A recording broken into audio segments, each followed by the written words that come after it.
magiliw, perlas na silanganan, alam ng puso, sa dibdib mo'y buhay. Lupang hinirang, duyan ka ng magiting, sa manlulupig, di ka pasisiin. Sa dagat at bundok, sa simoy at sa langit mo bugaw, may dilag ang tula at awit sa paglayang minamahal. Ang kisap ng matawat mo'y tagumpay na nagdiningning, ang bituin at araw niya kailan pa may di magdidilim. Lumalang araw na buwan, hatid pagsinta, buhay ay langit sa piling mo. Aming ligaya na pag may mga api, ang mamatay ng dahil sa'yo.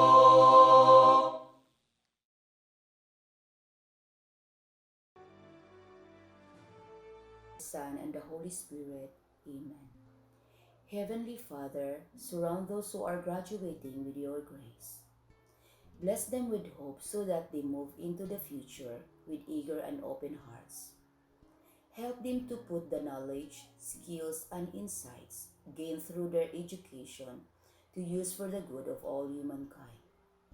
Inspire them to believe in the goodness of life, even when faced with challenges and difficulties. As they commence with their lives, may they grow ever more grateful and wise. All of this we ask in the name of Jesus, your beloved Son. Amen.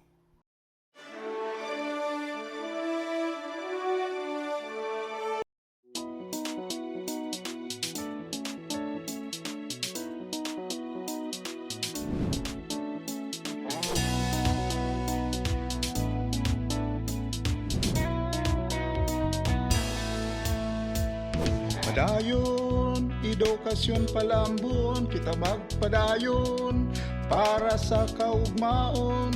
Padayon, ikaw ako dali sulong, tara magpadayon ta. Magtimbay yung tang tanan, way magpabilin kay para manatunin.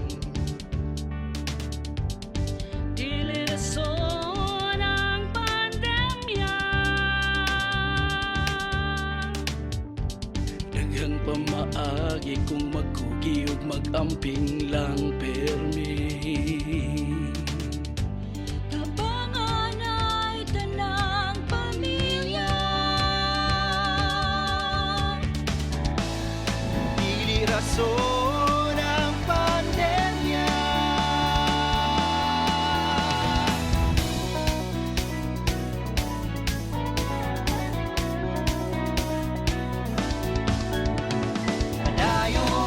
Edukasyon palambuon, ikaw magpadayon para sa kaugmaon. Padayon, ikaw ako dali sulong, tara magpadayon ta. Kitang tanan magtinabangay, di mo reklamo aron malampos na tuni. Dili rason ang pandemya. Dili rason. Iyan lamang module sa textbooks kay gamiton lakili. Hatagan nato og bili magpadayon ta. Dili rason ang pandemya.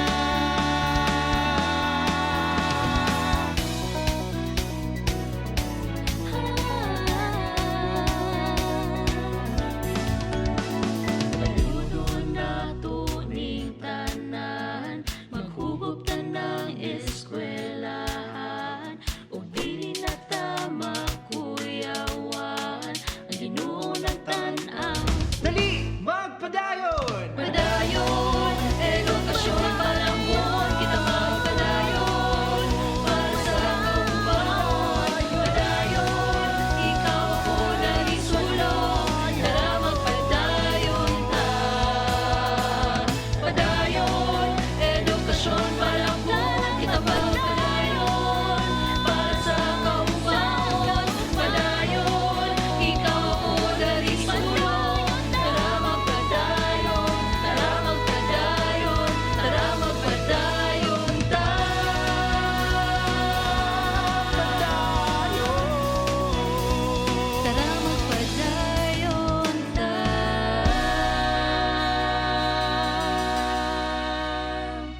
honored guests, dear teachers, parents, friends, ladies and gentlemen, good morning. Today, our graduation day marks the culmination of our long stay in Basak Elementary School. This is not an ordinary day for us graduating class, but instead a day that we cherish as we go forward in the beginning of our journey. In behalf of the graduating class of 2021, I welcome you all as you witness our graduation day ceremony. Thank you. Dr. Dexter Y. Aguilar, CISO 6, Schools Division Superintendent, represented by Mrs. Salvacion E. Adana, Education Program Supervisor in Science. May I present to you the candidates for moving up of Basak Elementary School this school year 2020-2021, of whom 16 are male, 28 are female, a total of 44 candidates for moving up. And also, may I present to you the candidates for graduation of Basak Elementary School this school year 2020-2021, of whom 23 are male, 14 are female, a total of 37 candidates for graduation.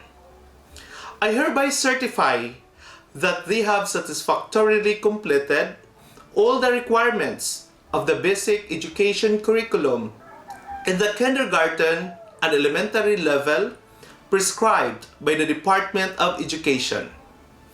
May I therefore recommend the acceptance and confirmation of their graduation or completion.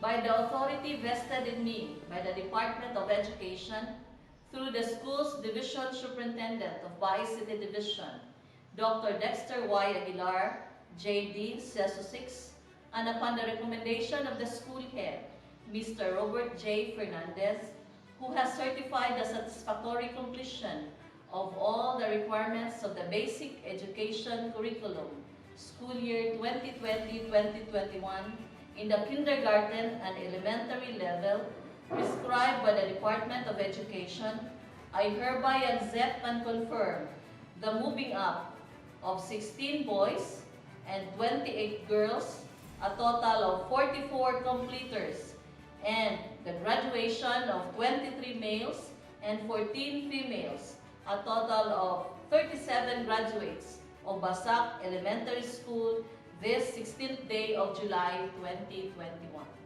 Congratulations.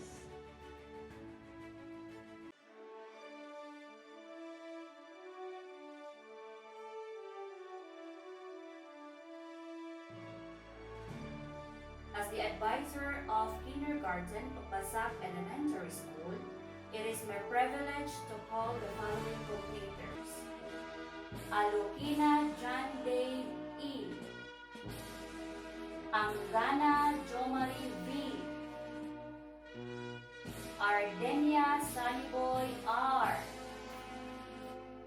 Bakor James A.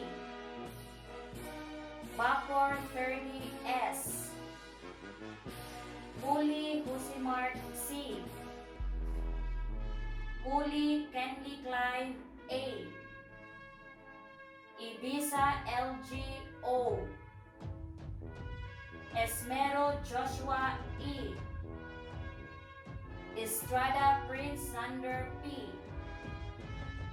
Patuli Nathaniel R. Petancho Nel Nino M.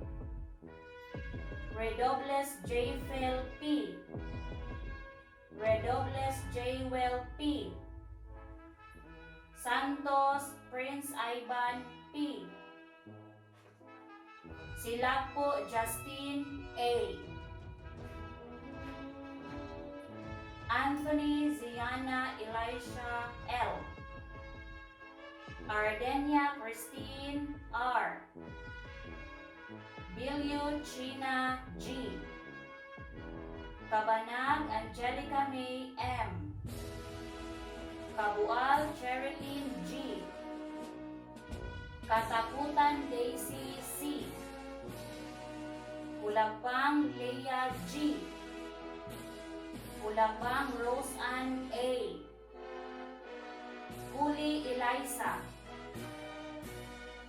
Kuli Elamay S.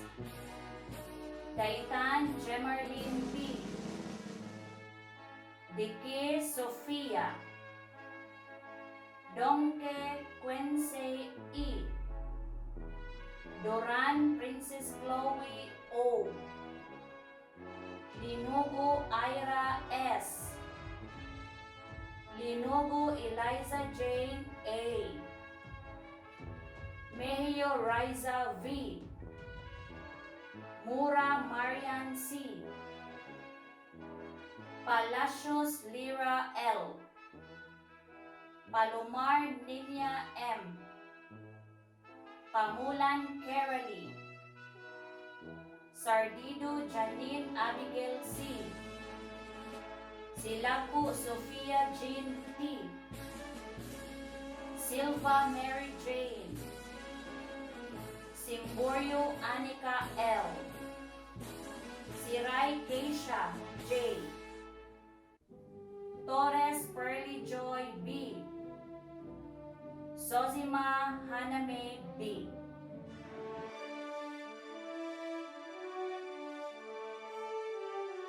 The following are names of the graduates from Races Kalaleli for the school year 2020-2021. Akab Jomar S. Akaso Romnick Gabriel K. Kabkaban CJ Aaron J. Kabuang Ashley Kyle C. Vicky Marnold E. Donkey Shenley Carl L. Hanopol Mark Nathan S. Linogo Redine G. Tesoro James D. with honors. Villanueva Kent. Rosa IVA with honors. Collie Jillian S. with honors. Iramis Loche Chris B. Liamada Chelsea N. Oftana Glendale May. Pitancio Shane M. Peleo Princess Rian A. with honors. Kiki Dempol. Up next are the graduates from grade 6 rows. Argiles Dominador Jr. D. Ardinete Al Vincent M. with honors. Balansag Jesrael H. Bio Wilfredo Jr. A. Kabkaban Archel G. Collado JJ B. Donkey Shenkai E. Gregorio Mark Andre D. Himino Janshin. Mihio Lujimaiko S. Ilong Elton John B. Bronco Kent James O. Torres John Vincent. Kadungog Arlene Jane. Dinopol Ninya E. with honors. Nava Jillian V. Ocampo Iris P. Pamolan Altea G. Rial Jenny L.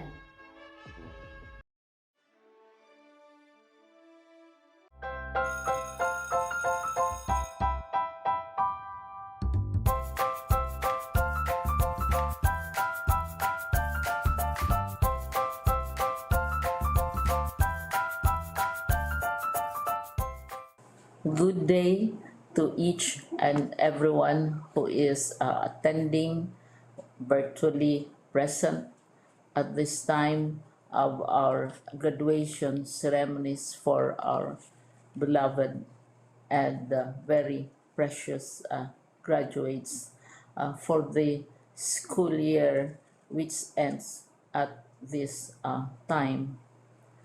First of all, I'd like to greet the parents and family members without whose sacrifices, whose reminders, and whose participation in the learning process for our graduates have resulted in this culmination program.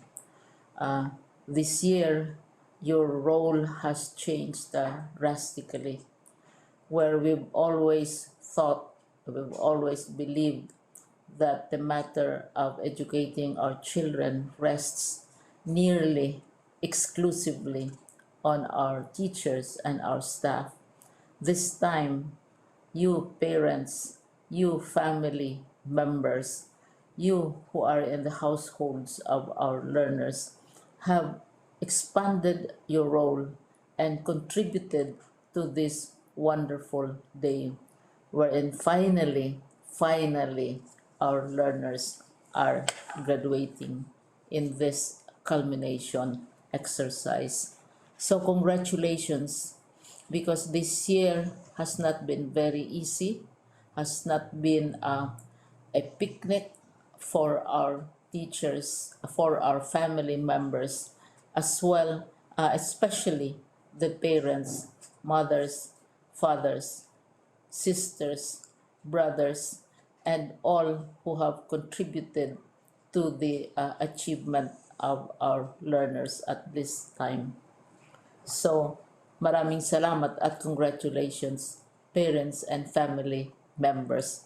Mas malaki ang role ninyo at this time compared to earlier graduation exercises. Secondly, I would also like to greet our teachers, without whose very careful review and careful supervision of the work of our pupils and our learners, this event would would not be taking place at all. And so, thank you, teachers. Your role has also expanded. In addition to seeing to it that the modules are faithfully followed, the assignments are correctly implemented, and the learners are truly learning, and you have had to deal with new ways of assessing the performance also of the learners. So, congratulations, teachers, for enduring, for your patience, for your love for our learners, and your willingness to engage in a way and methods of teaching which are different from those which are used to. Assessment must have been especially difficult for you, especially since you were not able to see most of the time our students in face-to-face meetings, and most of the meetings, of course, were virtual. We'd also like to thank the local government units for their interest, for their cooperation, and for their continuing contributions to the needs of education, even as our children do not go to school. Your donations of material as well as financial resources at this time are most welcome, and your advice has been taken seriously not only by our teachers, by our school officials, but also by our officials in the Department of Education.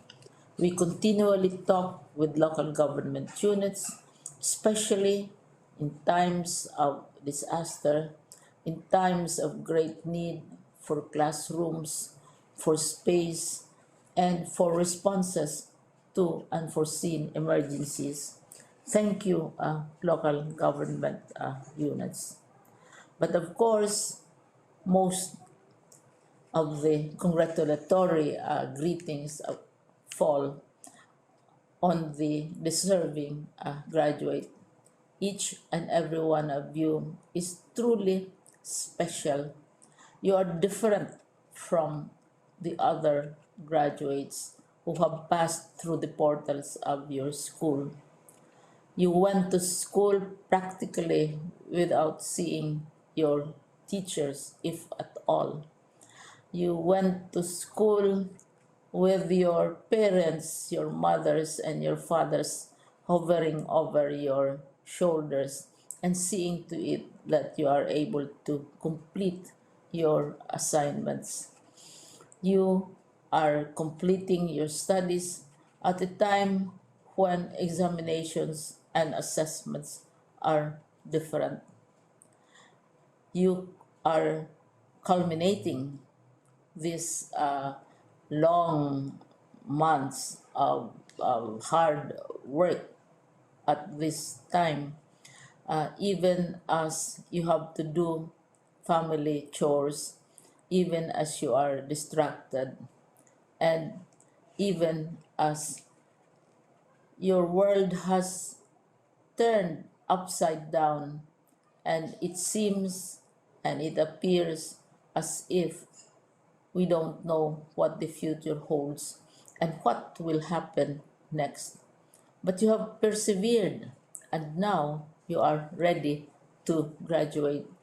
And therefore, you deserve each and every bit of congratulations from us in the Department of Education, from your parents and family members, your teachers, from the officials in local government, as well as in the parent teachers associations.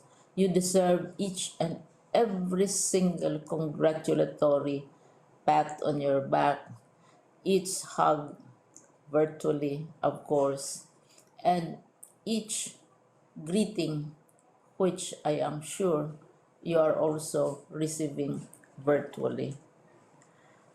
I don't know if you will remember this event many, many years from now.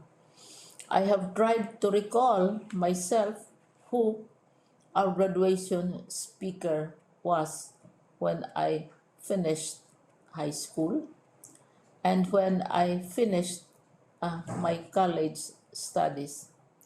All I remember is that the graduation speaker was someone important, someone who was invited because that someone is supposed to give a message. What was more important to us graduates at that time was the excitement of the celebrations, the happiness and the joy of our parents, the sadness of parting from our classmates and from our teachers, and the enjoyment of all the graduation events that usually take place come commencement day. When I was a college student, we had a series of events which were designed to embed in our minds, which were designed to help us remember and not forget our days in college.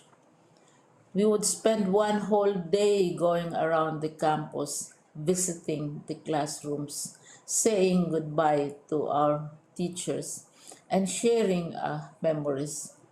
We would have bonfires to say goodbye to each other. We had baccalaureate services where we committed ourselves to God and we prayed for guidance when we go out into the world. So many celebrations, and the speaker, of course, is the least important and easily forgotten component of the graduation exercise. Nonetheless, I will exert all efforts to share with you what I see are things or issues which a graduate should remember and recall. I have said that you are very special. You are very different. You are pioneering There has been no other class like your class. There has been no other graduate like you as a graduating student, because you are the very first graduate of the blended learning response to education in the Philippines. And so you ask yourself, what awaits you in the world outside? You can either work, because the kind of curriculum you survived and underwent as a student will enable you to go to work if you wish to go to work. Some of you will proceed to further studies, and this would be a wonderful thing, because there are many opportunities for further expanding your knowledge, for further answering and looking for explanations of issues, events that make you curious, especially in science, in technology, and also in the arts. So you can work, you can go to further studies, and perhaps some of you will settle down, hopefully not too soon, so you can pursue what you really want to do. So today, this is why we call this exercise a commencement exercise. It's not the end of our studies. It's not the end of all our efforts with blended learning, with modules, with floods, with earthquakes, and of course with COVID. It's a commencement of doors opening to you. More doors will be opened because you are a graduate. You can work, you can proceed for further studies, you can help your parents, and you can perhaps look for opportunities to do what you have always wanted to do, whether at work, whether at advanced studies, whether at learning more in science and technology, in mathematics, and in the arts. All of these opportunities are available to you. More doors are being opened. I hope you will select the door which arouses your curiosity, the door which will help you know more about this world, and the door which will allow you to contribute to the development of our country and contribute whatever we can to solve our problems and our challenges. Congratulations once more to each and every one of you. Congratulations to you, parents and family members. Congratulations to you, teachers. When I was chair of the board of Silliman University, each time we had graduation ceremonies, during the baccalaureate and during commencement itself, I would cry. I would cry because you are sending out into the world a new batch of graduates, and we want to be sure that what is awaiting them is appropriate. We want to be sure that they are ready for what awaits them when they select which door to open. And so we tell you, go out to the world, do whatever you want to do. God be with you, and be sure, be assured that all of us love each and every one of you. Congratulations.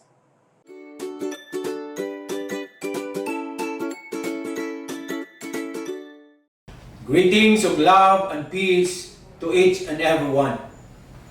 School year 2020-2021 has been the most challenging year in education. All been struggling to survive in all aspects.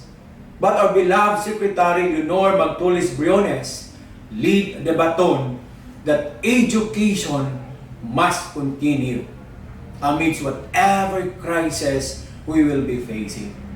And so, here we are, celebrating one of the most precious accomplishment that you have, your graduation and moving up ceremonies.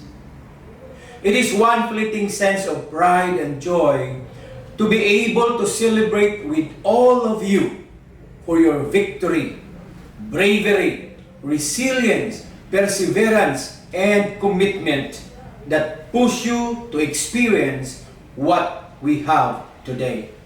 So our beloved, most precious gems, our dear learners, just wanted to let you know that you are doing great. It is not easy to be learners with all the pressures in today's world. The more in these trying times due to pandemic. How you hurdle your lessons remotely through distance learning of varied modalities, the fear and scare of the virus due to negative publicity, and many more. But you survive and victorious. So, don't lose your heart if you find things difficult. Today, the world is so tested. It is a high time that you put all your learnings into action. Never be a bystander watching as the world takes a paradigm shift. Take the wheel. Collectively, the youth are stronger than any pandemic known to men. Remember, everyone is a student of life as we all keep learning something or the other throughout our lives. So, keep the faith and believe in yourselves. Work hard and work smart too. And with the right focus and determination, you will see that goals are not impossible to achieve. Just have a clear plan, and whatever detours come your way, don't be afraid. Face them with conviction that those are part of the pitfalls where we cannot evade. So be strong and let your education and learnings with God be your shield. And don't forget to thank the most honest persons in your life. Those who can say and tell you exactly what you are doing, either good or bad. Those who guide you sincerely to the path where you want to walk on. Who always with you in times of your successes and downfalls. They are your parents, teachers, relatives, and best friend. So learners, congratulations, you hit the mark on your timeline. To all the parents and guardians out there, your contribution towards the realization of the once dreams of your children is so great. Sustain it, and you will see and harvest the fruits of it sooner than later. So thank you for partnering with DepEd through your children's education. So to all of you, congratulations. To the school, I know how you struggle also, especially that the world was shocked of what happened and nobody was prepared. There were so many hows and whys, but you are able to navigate it until reaching its destination. So whatever is the experience and hardships, what is more important is the outcome of what you have done. That's why my salute to you. To our teachers, school heads, supervisors, and non-teaching personnel, you did a great job, worthy of emulation. I am proud of you. To the SDOs, I am so happy of what your division accomplished for school year 2020-2021. Your efforts doesn't go to vain. Now it comes into fruition. So to all, kudos. To everyone, always have the smile in you. See miracles in life every day, and you will be filled with positivity in thoughts and actions. Congratulations once again. Keep safe and God bless everyone. First and foremost, congratulations to all of you. This is a very happy occasion, and not only for the graduates, but for the parents as well. Nga naningkamot gayud para makahatag sa mga panginahanglan kaninyong mga graduates karon. Yet, this is not only a joyous occasion for the graduates and the parents, but also for the teachers who, despite the challenges of COVID-19, painstakingly pursued and exhausted every possible avenue to reach out and teach each of you graduates today. I can still remember my own high school graduation. I was beaming with excitement as I put on our gala uniform, and together with my parents, then Senator Lorenzo Teves and my mother Eve, we went to my alma mater and joined my classmates and their parents. I can still recall how proud my parents were, much like all the other parents today. Although I could not understand the enormous pride of my parents at that time, until one day I became a parent myself. Indeed, there is no greater joy than to see your children reap the fruits of their hard work. So, to all of you graduates, congratulations. You made it this far. I know the journey towards becoming who you want to be is still long, and for many of you, difficult. And along the way, many negative people will tell you that you will not make it. When you hear this kind of pessimistic comments, please tell these people politely, well, according to our Mayor Mercy, I will make it because she believes in me. And if you doubt that I cannot make it, she said for me to tell you, watch me, I will make it. But that being said, I want you to remain humble. Perseverance and sacrifice will make you successful, but humility will make you a kinder and better person. And during these difficult times, showing kindness and compassion whenever you can will go a long way, especially those who need it the most. Honor your parents, respect your elders, even those younger than you, because there is so much to learn from them too. But most of all, just like your parents, show genuine love. To the parents of our graduates, congratulations also. Not only your children made it to the finishing line, but you also made it. Our sacrifices will never be enough for our children. And as parents, just like me, I hope that our sacrifices will never be forgotten and be put to good use. God honors our sacrifices, and for that, I know deep within my heart, God will continue to bless you so that your children will make it through, achieve their dreams, and become the person they've always wanted to be. Congratulations again. Og manginaot ko nga unta ang inyong mga pag-antos panalinginan kanunay sa atong Ginoo sa langit. And to all our dedicated teachers, you are and will always be the second parents of these students. I cannot thank you enough for shepherding these young gentlemen and ladies into becoming what they want to be.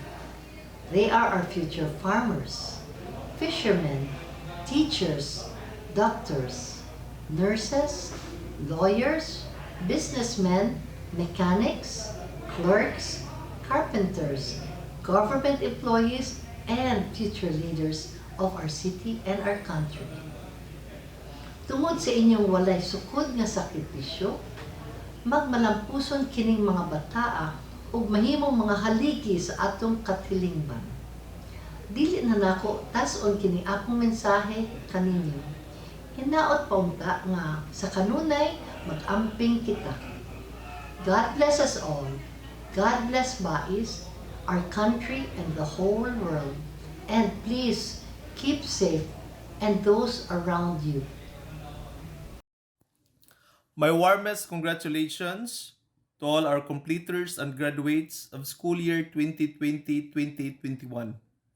Completion or graduation in schooling signifies a life's milestone, an achievement to reckon with as one is setting off toward a higher level of journey in the educational perspective.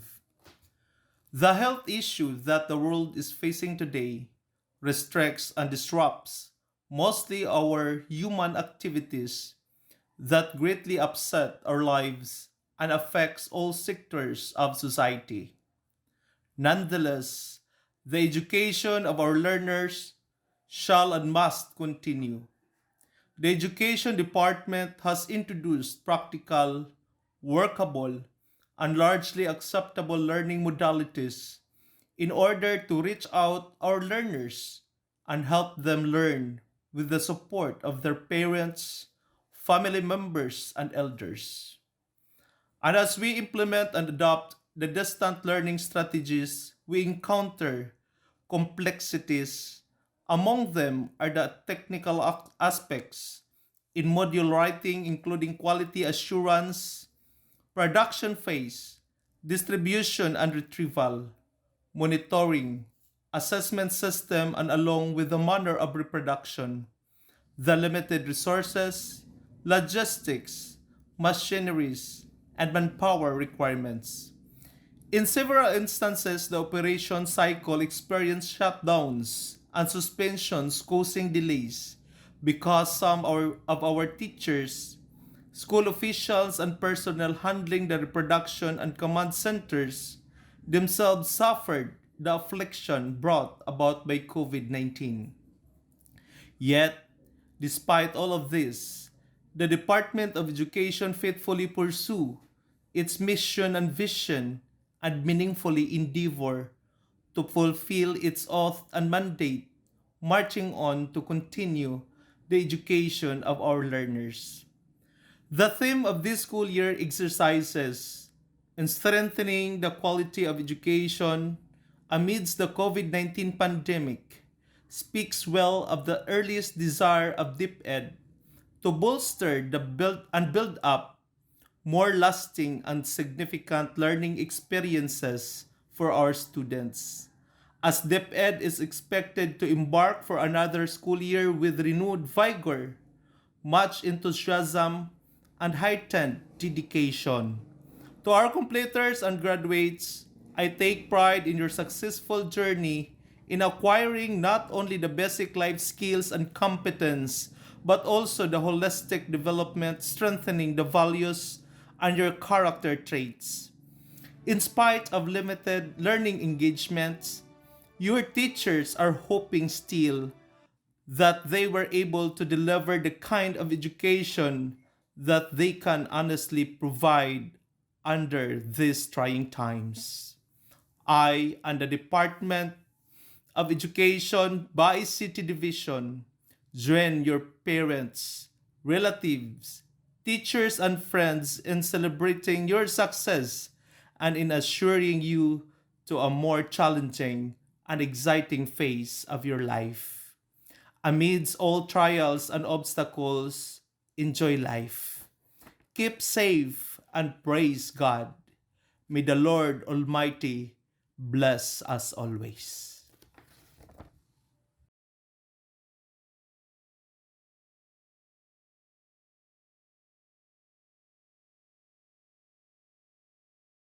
Our beloved principal, dear teachers, honored guests, fellow graduates, parents, ladies and gentlemen.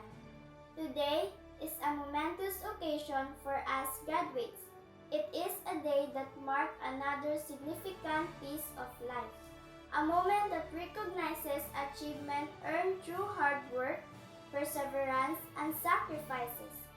This is what we are now, the graduates from a young mind, craving for knowledge as we make our first step in this institution and very soon making a leap to a higher competitive world of education. However, at this very moment I ask myself, can I make it? The knowledge, learning, and values implanted in us through all these years will be our most valuable weapons. Dear teachers, see us enjoy the fruits of your unexhausted patience in nurturing our young minds, preparing for a better tomorrow. We thank you. Indeed, what we achieve today cannot be realized without the untiring support, love, and guidance of our beloved parents. The sweat and tears they shed make us of what we are now. And above all, we thank the Lord God, for without Him who gave us life, we are nothing. Fellow graduates, as we go in different ways, but wherever we are, the memory of our alma mater will always be in our hearts. To everyone, thank you and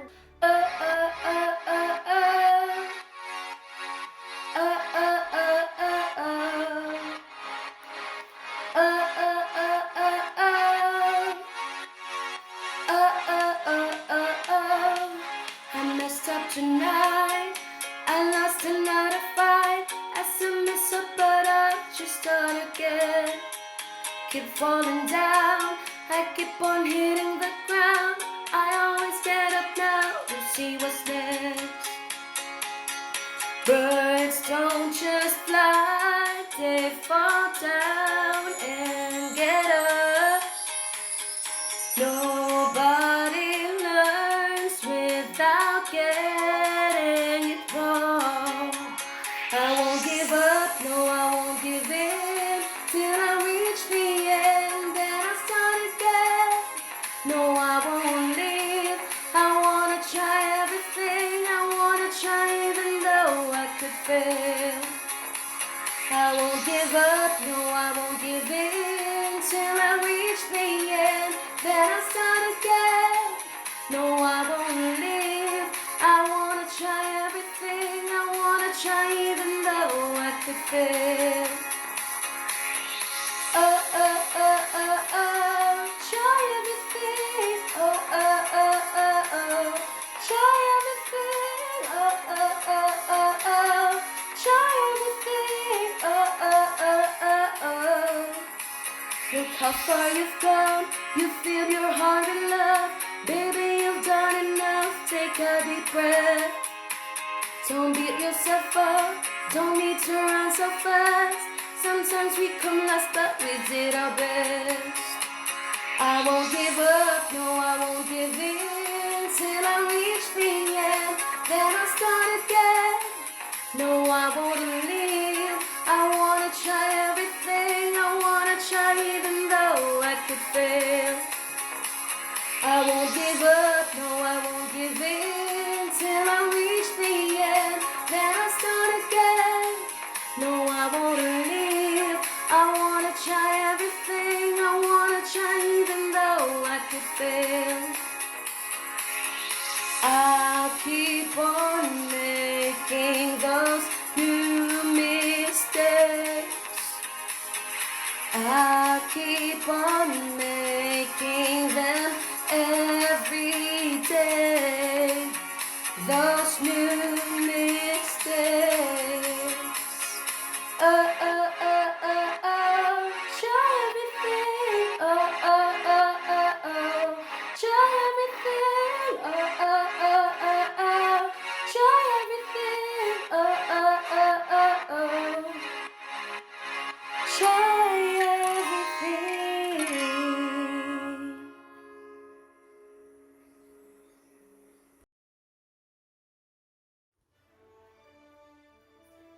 Basak Elementary School teaching staff and personnel would like to extend our heartfelt thanks, sincere appreciation, and profound gratitude to the barangay officials and parents for their untiring support and cooperation to the growth and development of the educational system, and to the Almighty Father for the success of this graduation ceremony. May God show all His blessings to us. Thank you very much.